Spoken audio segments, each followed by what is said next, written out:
Hello everyone and welcome to Wings A Quran. How are you all doing? I hope you all are doing good. My name is Yashodhra Singh Jamwal and welcome to my lecture series. सबसे पहले तो मैं बता दूं कि बहुत अच्छा लग रहा है, इतनी देर के बाद रिकॉर्डिंग कर रही हूँ मैं आप सबके लिए. बहुत अच्छा लग रहा है एंड बहुत बच्चे बोल रहे थे कि मैम आप कहाँ गायब हो गए. गायब कहीं नहीं हुए हैं, इधर ही हैं, आप सबके साथ ही हैं. बस फ़र्क सिर्फ इतना है कि everybody cannot be on the camera. Some people are working behind the camera but for you all only. ठीक है. सो गाइज ये जो लेक्चर सीरीज है these are basically practice sets जो आपका एग्जाम है VLW का 10th दिसंबर को, उसके लिए जो है regularly from today and till 10th December जब तक आपका एग्जाम होगा तब तक I will be getting you every day. We'll be practising together 24 questions on GS, क्योंकि GS का पेपर आपके 24 नंबर का है, तो हर दिन हम GS के क्वेश्चंस को सॉल्व करेंगे. लेकिन इस चीज़ में मुझे आप सबका साथ चाहिए, क्योंकि आप सब मुझे कमेंट सेक्शन में बताएंगे कि आपके कितने नंबर बन रहे हैं और बिल्कुल सच सच जो है आप मुझे बताएंगे. ठीक है गाइस, तो लेट्स गेट स्टार्टेड. चलो let's start with the first question. The first question is कि वो पूछ रहे हैं हमसे. It's okay, done. चलो पहला क्वेश्चन है विच of the following is a cold current. सबसे पहले वो पूछ रहे हैं कि भैया कोल्ड ओशन करंट कौन कौन से हैं. हमको पता है जो ओशन करंट्स होते हैं वो दो होता है, एक होता है वार्म करंट्स और एक होते हैं कोल्ड करंट्स, राइट. जो आपके वार्म करंट्स होते हैं ना वो बेसिकली कहाँ से ओरिजिन करते हैं. इनका ओरिजिन जो होता है वो इक्वेटर से होता है, क्योंकि इक्वेटर वार्म है तो ऑब्वियसली वहाँ से जो करंट्स उभर के आएंगी that are going to be warm, right. अब ये आपको चार ऑप्शंस दिए हैं. देखो सबसे पहले तो नॉर्थ इक्वेटोरियल करंट, जिसके नाम में ही इक्वेटोरियल है, वो कैसे आपका कोल्ड करंट हो सकता है. तो सबसे पहले तो सी ऑप्शन को काटा मार दो, right. Next is your gulf stream. याद रखिएगा जो गल्फ स्ट्रीम है ना, stream, this is also a warm current and so is your Brazilian current, क्योंकि ये along the coast of Brazil जो है ये फ्लो करती है. तो इसका आंसर है आपका कोल्ड करंट का, that is your California current, right. So याद रखिएगा सी से कोल्ड करंट है और सी से कैलिफोर्निया करंट है. ठीक है.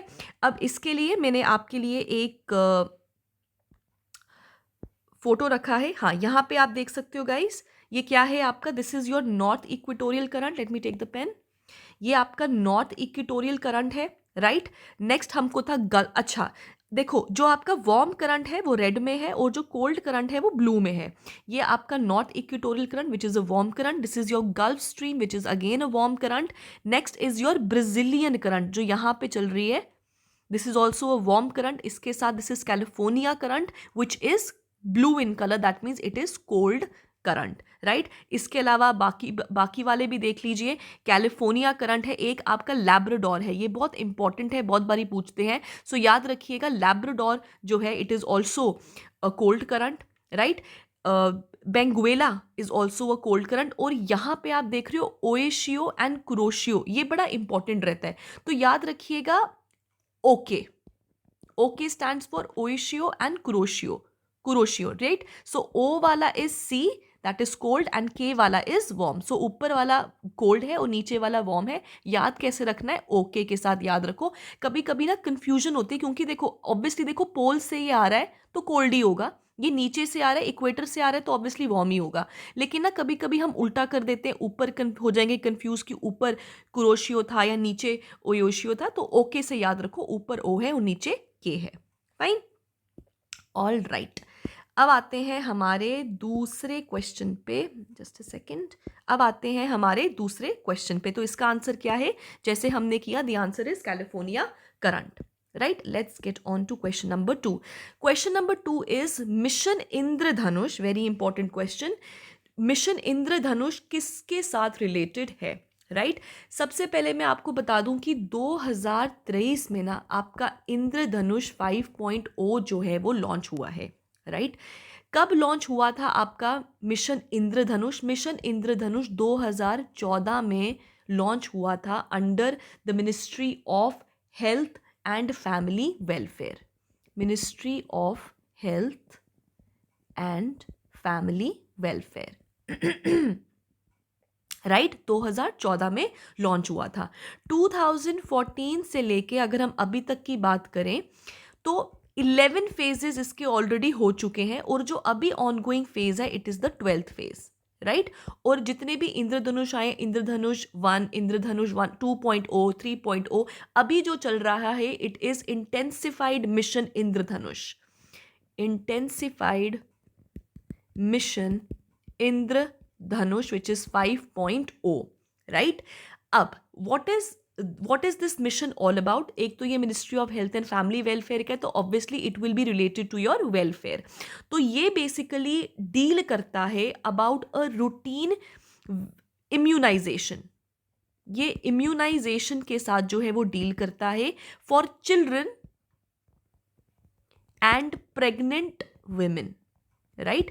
कंफ्यूजन क्या हो सकता है, आपको चिल्ड्रन पता होगा लेकिन प्रेग्नेंट विमेन नहीं पता होगा, तो याद करना ये चिल्ड्रन और प्रेग्नेंट विमेन दोनों के साथ जो है ये डील करता है।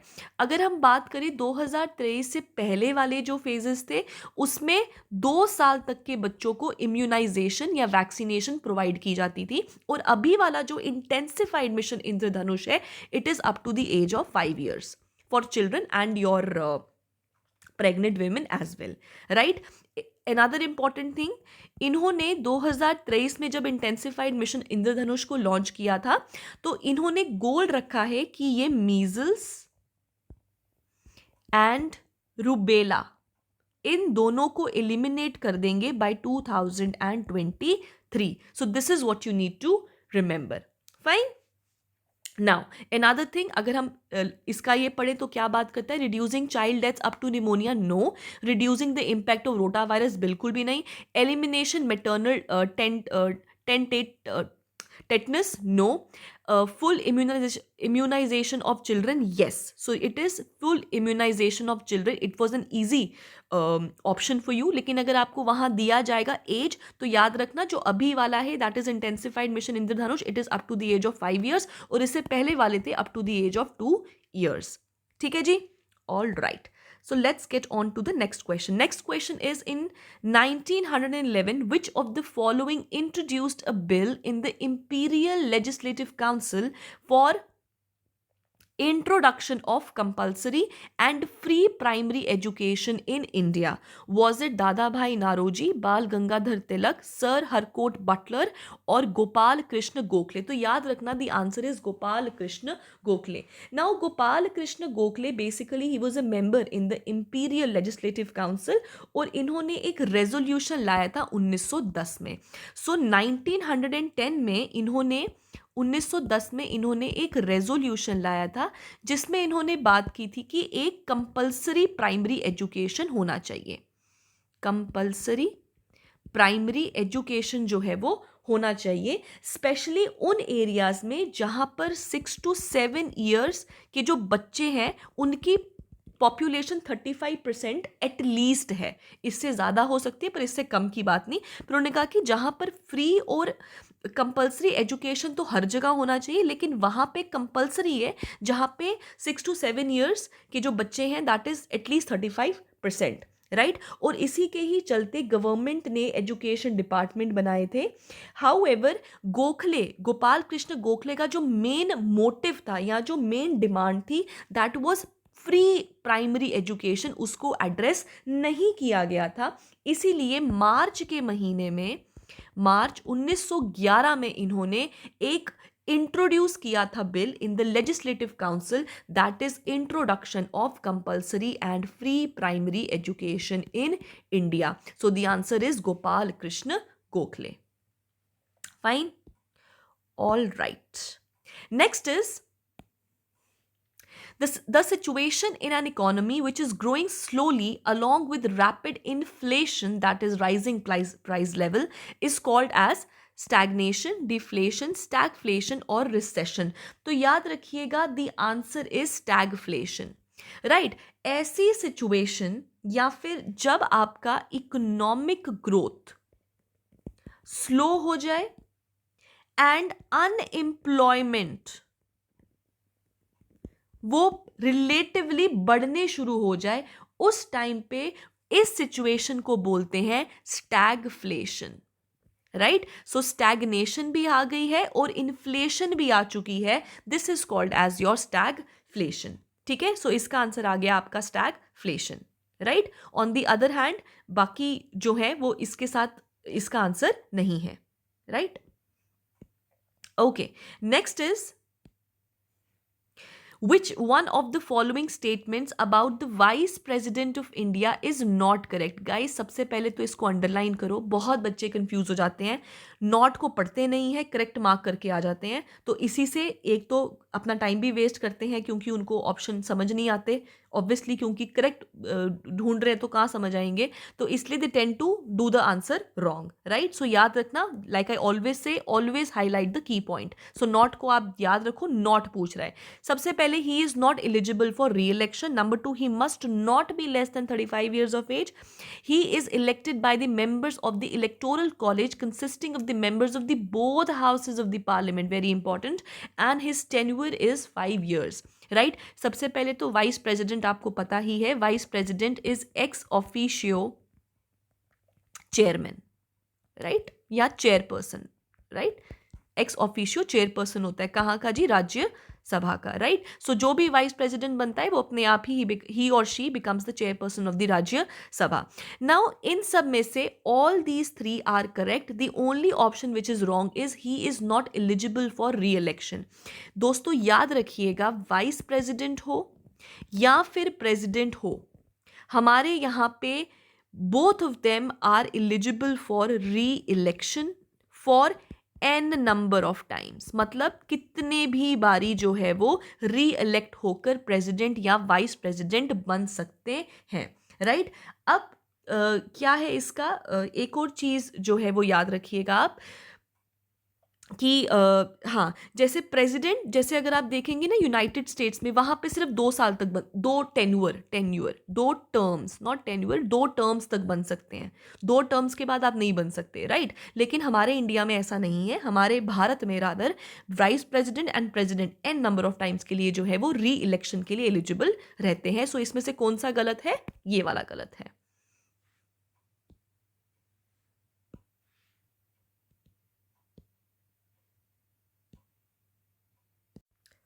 All right, now guys before moving forward, हम आपको बता दें कि आपके JKSSB ने हाल ही में आपकी जो है 2 पोस्ट रिकमेंड की है। एक है आपकी for the post of forester and second is the social forester worker. और हमारे ऑफलाइन जो बैचेस हैं and also are online batches जो हैं वो चल रहे हैं for the post of forester and social forester worker. तो अगर आप चाहते हैं इनमें पार्टिसिपेट करना and to be a part of the to be part of the batch, तो guys आप the given numbers के ऊपर कॉल कर सकते हैं, राइट? एंड अभी हमारे कुछ फेस्टिव ऑफर्स भी हैं जो अवेलेबल हैं, तो आप इनको भी अवेल कर सकते हैं। Fine, okay, let's get on to the question. And our next question is, which one of the following statements about the composition of the parliament is not correct? Number 1, representatives of the state of Rajya Sabha are elected directly by the people. Number 2, representatives of union territories of Lok Sabha are chosen by direct elections. Number 3, Rajya Sabha has 12 nominated members and Lok Sabha has reserved seats for scheduled caste and scheduled tribes. Right, all right. अब देखो, सबसे पहले तो अगर मैं बात करूं तो राज्यसभा के जो इलेक्शंस होते हैं वो डायरेक्ट नहीं होते, इनडायरेक्ट होते हैं, राइट? जो हम लोगों ने लेजिस्लेटिव असेंबलीज में, हम इलेक्शंस जब हमारे स्टेट्स में होते हैं या यूनियन टेरेटरीज में होते हैं, हाउएवर यूनियन टेरेटरी में तो होते ही नहीं हैं इसके इलेक्शंस, क्योंकि मतलब होते हैं बट यूनियन टेरेटरी सिर्फ आपकी 3 ही हैं, that is Puducherry, Delhi and Jammu and Kashmir, जिसकी अपनी लेजिस्लेटिव असेंबली होगी, राइट? सो मैं जो आपको यहाँ कहना चाहती हूँ वो ये है कि जब भी डायरेक्ट इलेक्शंस होते हैं हमारे यहाँ पे लेजिस्लेटिव असेंबली के, फिर इन्हीं असेंबली से लोग आगे जाते हैं for the post of Rajya Sabha, for the seat of Rajya Sabha.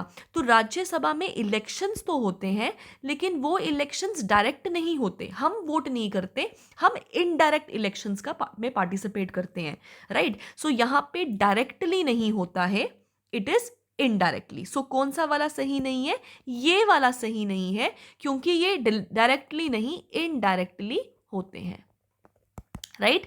और डायरेक्ट इलेक्शंस किसके होते हैं? लोकसभा इलेक्शंस में हम लोग डायरेक्टली पार्टिसिपेट करते हैं। और यूनियन टेरिटरीज भी जो हैं, लोकसभा यूनियन टेरिटरीज भी जो हैं अपने रिप्रेजेंटेटिव्स लोकसभा में भेजते हैं bye means of direct elections, जो हर जगह जैसे ही होता है। राज्यसभा में 12 नॉमिनेटेड मेंबर्स होते हैं, बिल्कुल सही, राज्यसभा में 12 नॉमिनेटेड मेंबर्स होते हैं। कौन नॉमिनेट करता है? प्रेसिडेंट इसको नॉमिनेट करता है। दूसरी चीज, लोकसभा में कितने नॉमिनेटेड मेंबर्स होते हैं? पहले होते थे 2 nominated members which were Anglo Indians, right? क्या आज के टाइम पे होते हैं? जी नहीं, this provision has been deleted, so अब नहीं होते। And Lok Sabha has seats reserve for SCs and ST, this is also correct. So your option number A is the correct answer for this question. Okay, next up, which of the following water body separate Andaman and Nicobar island? ये बहुत ही tricky question है। पूछते हैं 10 degree channel के बारे में, 9 degree channel के बारे में, 11 डिग्री, 8 डिग्री पूछते हैं ये, सो उसको याद रखिएगा। ठीक है, सो अंडमान और निकोबार को कौन सी वाटर बॉडी सेपरेट करती है? तो याद रखिएगा, it is the 10 degree channel. Fine, आपकी कन्वीनियंस के लिए मैंने यहाँ पे एक फोटोग्राफ भी रखा है, ये वाला। ये अगर आप इधर देखेंगे, सो this is car Nicobar and little Andaman, इनके बीच में कौन सा चैनल है? 10 डिग्री का चैनल है। अगर हम बात करें आपके 9 डिग्री चैनल के बारे में, so it is in between Lakshadweep and Minicoy, और मिनिकॉय और मॉलडीव्स के बीच में it is your 8 degree channel, right? ये आपका great Andaman and your little Andaman के बीच में डनकन पैसेज है। Little Andaman and Car Nicobar 10 degree channel है, राइट? और मिनिकॉय और मॉलडीव्स के बीच में it is your 8 degree channel. So this is what you need to remember. These are trick questions, आते हुए भी हम लोग गलत करने की इसमें हम संभावनाएं रखते हैं, तो इसको ध्यान से देखिएगा। सो इसका आंसर क्या बन गया? इसका आंसर बन गया your 10 degree channel. All right, next up, who among the following founded Marathi newspaper that is Kesari? This question has already been asked in JKPSI, right? Fine. Now, सबसे पहले तो याद रखिएगा, ये शुरू किया था बाल गंगाधर तिलक ने और योर लोकमाया तिलक। ठीक है, नाउ अनदर थिंग याद रखिएगा, केसरी न्यूज़पेपर 2 थी, एक थी केसरी और एक थी महारट्टा। ठीक है, सो याद रखिएगा, केसरी न्यूज़पेपर जो है वो मराठी लैंग्वेज में था and Mahratta was in English language, right? And both of them were by Lokmanya Tilak, that is Bal Gangadhar Tilak. Fine. Next is your operation Dost was launch to what, for what rather. So याद रखिएगा 2023 में, जैसे कि आप सबने सुना भी होगा, देखा भी होगा न्यूज़पेपर्स में और न्यूज़ चैनल्स पे, कि टर्की एंड सीरिया, राइट, वहाँ पर एक बहुत इंटेंस जो है अर्थक्वेक ने हिट किया था। ऑलमोस्ट 7.9 इंटेंसिटी का अर्थक्वेक ने हिट किया था, जिसकी वजह से बहुत सारा नुकसान जो है वो टर्की एंड सीरिया में देखा गया। Many people they lost their lives also. So operation Dost was basically a search and a rescue operation which was launched by the Indian government to assistance provide करने के लिए सीरिया और Turkey को, which was hit by the earthquake. इसके चलते India ने अपनी search और रेस्क्यू टीम्स भेजी थी, अपने आइटम्स को भेजा था। आइटम्स क्या क्या होगी आपकी, मेडिकल इक्विपमेंट्स को भेजा था, मेडिसिन को भेजा था, एंड ऑफ कोर्स हमारे इंडिया से NDRF जो है वहाँ पर पहुँची थी for the assistance, that is national disaster response force. तो इसको याद रखिएगा। सो ऑपरेशन दोस्त 2023 में लॉन्च हुआ था and it was a search and a rescue operation launched by the Indian government to assist Syria and Turkey, right? All right, so next up we have is, which one of the following naturally occurring acids is found in abundance in tomatoes? तो याद रखना, जो आपके tomatoes हैं वो आपके news में भी रहे हैं। न्यूज़ में क्यों रहे हैं? Because of the rise in price of tomatoes, right? इसके ऊपर मैंने एक वीडियो भी बनाया था, वीडियो नहीं था, एक छोटा सा शॉर्ट था टोमेटोज़ के ऊपर, तो आप उसको भी देख सकते हैं। सो टोमेटोज़ बेसिकली देखो, जो भी आपके खटास वाले होते हैं ना, सार टेस्ट, खटास, लाइक जो सार होते हैं टेस्ट में, खटास में होते हैं, उनमें होता है आपका सिट्रिक एसिड, राइट। सो याद रखिएगा जो सिट्रिक एसिड है that is what is present in tomatoes in abundance, right. और सिट्रिक एसिड जो है it is a naturally occurring acid जो एबंडेंस में मिलता है आपके टोमेटोज में। और ये जो एसिड होता है ये सार होता है, खट्टा होता है, and it turns blue litmus paper into red colour. Very important, ठीक है, इसको भी आप ऐड कर सकते हैं to your knowledge. If you know very good, if you don't know now you know. Okay, next up. Next is, as per the economic survey 2022-23 of J&K, GSDP of J&K is expected to grow at what percent? So is it 8%, is it 9%, is it 8.5%, or is it 9.5%? तो याद रखना इसमें समझाने वाला कुछ नहीं है, ये आपको याद रखना है, इट इज 8%, ठीक है। सो 8% तक की जो एक्सपेक्टेड ग्रोथ है वो दिखी गई है for GSDP of Jammu and Kashmir in the economic survey 22-23, right? Okay, next is, which of the following country has the highest share in the global exports of saffron, right? So saffron का जो सबसे highest share है that is Iran, very important, India नहीं है। Globally अगर हम देखें तो ईरान का है, राइट। एंड ईरान अगर हम ग्लोबल मार्केट में देखें तो सबसे बड़ा कॉम्पिटिटर है ना इंडिया का, that is Iran, right. So याद रखिएगा सबसे बड़ा शेयर किसका है in quantity, that is your Iran. Okay, next is, which one of the following tributaries of river Indus fed the canal system of the Bhakra Nangal dam? सबसे पहले तो Bhakra Nangal dam जो है वो आपका हाईएस्ट ग्रेविटी डैम है। कहां पे? Across the world, right. So it is one मतलब अक्रॉस मतलब इंडिया में है, and across the world it is one of the highest, right. So India में it is the highest gravity dam, and across the world it is one of the highest gravity dams. तो याद रखिएगा Bhakra Nangal dam के बारे में बात हो रहा है, तो ओके। सो भाखरा नंगल डैम के बारे में बात हो तो सबसे पहले याद रखना कहाँ पे है, ये हिमाचल प्रदेश में है, ठीक है। सो हिमाचल प्रदेश में बिलासपुर में आपका भाखरा नंगल डैम जो है वो मौजूद है। और जो भाखरा नंगल डैम का जो रेजर्वॉयर है that is your Gobind Sagar, Gobind Sagar ये इसका रेजर्वॉयर है, फाइन। अब अनदर पॉइंट कि भाई सब कुछ तो बता दिया, लेकिन इंदस की कौन सी ट्रिब्यूटरी से इसको जो है वो पानी जो है फेड होता है, तो याद रखिएगा इट इज सतलुज, ठीक है। The answer is Sutlej. All right, next is, which among the following laid the foundation of Sultanate of Kashmir? तो याद रखिएगा it is शाह मीर। अब इसमें सबसे पहले तो ये ज़ैन उल आबिदीन है, ये पता नहीं डिंग कैसे कर दिया, इट इज आबिदीन है, ठीक है। नाउ सबसे पहले तो हम बात कर रहे हैं सल्तनत ऑफ कश्मीर। इसमें ना कंफ्यूजन रहता है बच्चों को, एक है the first Muslim ruler of Kashmir, और दूसरा है who led the foundation of sultanate of Kashmir. अगर आपको फर्स्ट मुस्लिम रूलर पूछेंगे ना द आंसर इज रिंचन, लेकिन आपको पूछ रहे हैं who led the foundation of sultanate of Kashmir, the answer is Shah Mir, ठीक है। सो इसका answer is Shah Mir. Next is Pari Mahal was constructing during the reign of which sultan, तो द आंसर इज शाहजहां। अब परी महल को कंस्ट्रक्ट करवाया था दारा शिकोह के द्वारा, right, it was by him and for him, and Pari Mahal used to serve as an observatory and as a library back then, right। अब यहां पूछा है रेन, बाय नहीं पूछा है, so during the reign of Shahjahan, ठीक है।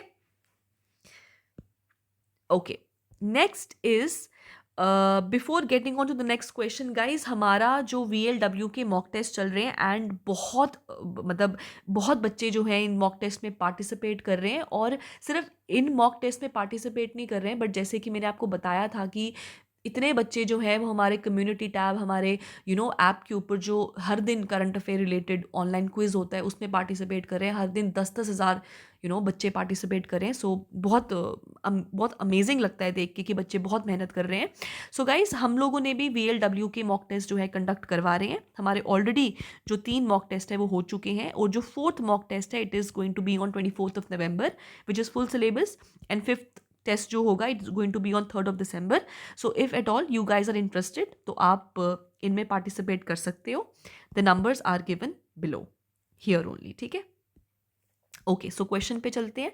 The question is which section of Jammu and Kashmir reorganisation act 2019 mentions the abolition of the legislative council, right. So इसका आंसर क्या है? इज इट 57, 45, 76 और 55?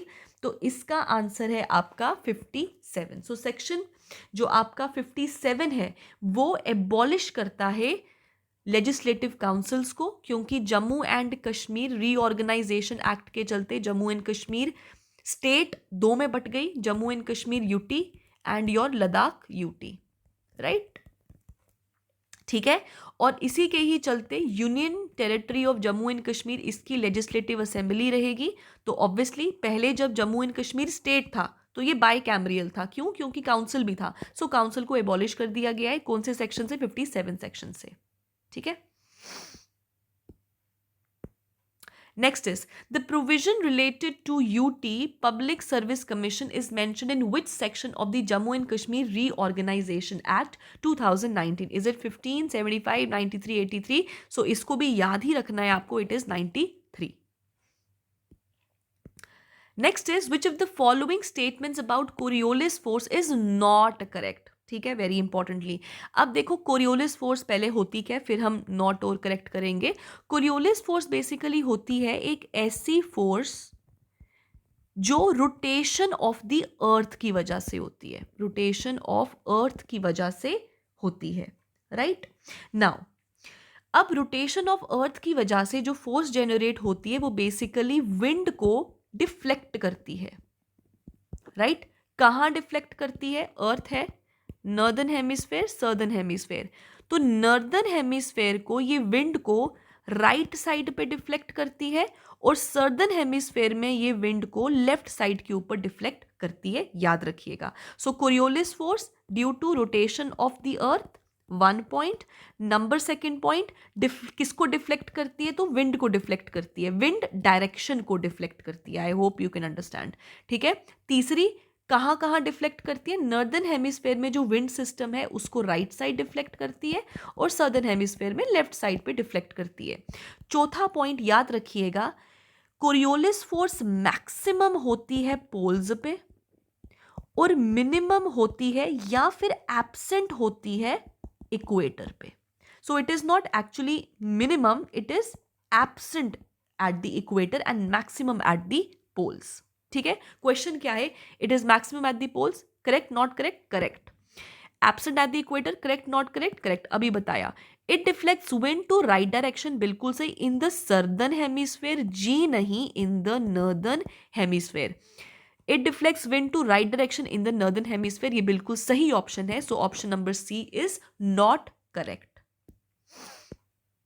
नेक्स्ट क्वेश्चन, ये वाला हो गया, yes. Next question 19th. Next is alluvial soil vary in nature from sandy loam to clay. This is generally what is the reason? तो इसको याद रखिएगा, ये भी आपको याद ही रखना है। alluvial soil जो होती है ना वो highly fertile है, मोस्ट वाइड स्प्रेड सॉइल भी इसको आप कह सकते हो अक्रॉस इंडिया, राइट। तो इसका रीजन क्या है सैंडी लूमी क्लेई होने का? That is it is rich in potash and it is poor in phosphorus, ठीक है। So rich in potash and it is poor in phosphorus, जिसकी वजह से ये लूमी टू क्लेई होती है। Now next is the excess of total expenditure, the excess of total expenditure of government over its total receipts excluding borrowings is known as what? Primary deficit, fiscal deficit, current deficit or capital deficit? The answer is fiscal deficit, right? So fiscal deficit is the excess of the total expenditure over total receipts, जिसमें से आप borrowings को exclude करते हो। इसका मतलब हो गया amount needed by the government to meet the expenses, कि कितना पैसा चाहिए गवर्नमेंट को अपने एक्सपेंसेस को मीट करने के लिए। मतलब जितना ज्यादा फिस्कल डेफिसिट होगा, मतलब उतनी ज्यादा लार्ज बोरोइंग्स होंगी, right? So a large fiscal deficit signifies a large borrowing. ठीक है। Next is a non-spherical shining spoon can generally be considered as a spherical mirror, parabolic mirror, plane mirror or lens. So the answer is parabolic mirror, right?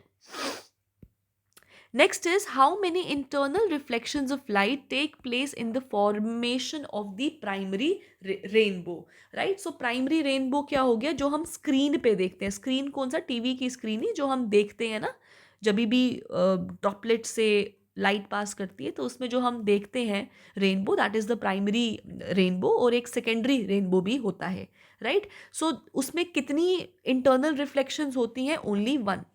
ओहो, only one. So only one जो है आपकी internal reflection take place करती है in your formation of the primary rainbow. Next is which one of the following is used in soda acidic fire extinguishers, right? इसका answer क्या है? Is it sodium chloride, sodium hydrogen carbonate और calcium hydroxide या acetic acid?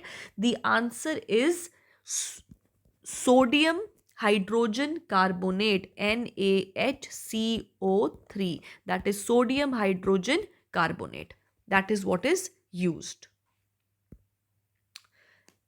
Okay, last question. An antibiotic is not useful against virus, whereas a vaccine is. Which one of the following is most appropriate reason for this? अब देखो, सबसे पहले तो याद रखिएगा virus और बैक्टीरिया आर डिफरेंट, राइट? अब जो ये होता है ना आपका वायरस, वायरस बेसिकली पैरासाइट है। It is which type of biotic interaction? It is parasitism, right? It has no identity of its own, but when it moves inside the body, host body rather, it starts to activate and starts to multiply, right? अब जो आपका virus होता है ना, they cannot reproduce on their own, जबकि bacteria can, right? इसीलिए क्योंकि ये रिप्रोड्यूस ऑन इट्स ओन नहीं कर सकते, इसलिए ये किसी हेल्दी सेल के ऊपर डिपेंडेंट होते हैं, राइट?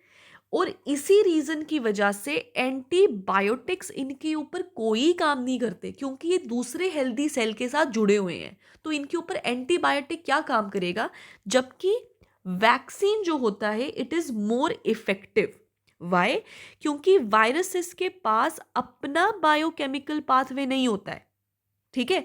और इसी बायोकेमिकल पाथवे को एंटीबायोटिक्स जो है वो ब्लॉक करते हैं। लेकिन इनका तो ना ये रिप्रोड्यूस कर रहे हैं, ना इनकी कोई अपनी कुछ आइडेंटिटी है, ये तो किसी हेल्दी सेल के साथ जुड़े हुए हैं।